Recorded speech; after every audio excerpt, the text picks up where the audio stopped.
ప్రముఖ పుణ్యక్షేత్రమైన కాణిపాకంలో సంకటహర గణపతి వ్రతాన్ని నిర్వహించారు.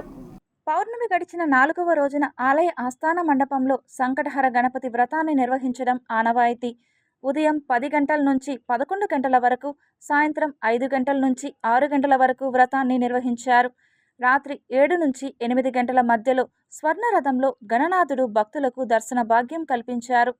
ఈ నెల 22న ప్రధాన ఆలయానికి అనుబంధంగా ఉన్న మణికంఠేశ్వర ఆలయంలో సాయంత్రం 5 నుంచి 6 గంటల మధ్య ప్రదోషకాల పూజలు జరుగుతుందని ఆలయ అధికారులు తెలిపారు.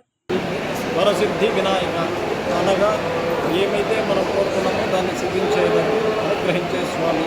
స్వయంగా వెలిసిన మూర్తి ఫస్ట్ శిరస్సు, తర్వాత ముఖము, నేత్రములు, కుండము, గజ్జవుడికి స్వామివారి దర్శనం.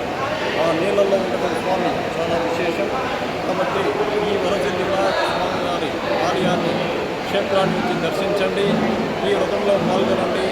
అధిక సంఖ్యలో పాల్గొంటున్నారు కాబట్టి ఉదయం సాయంత్రం చేసే ఈ యొక్క వ్రతం 3 పర్యాయాలు, 5 పర్యాయాలు, 11 పర్యాయాలు ఎంత జీవితాల్లో కూడా చేసుకోవచ్చు అనేటువంటిది పురాణ కథ.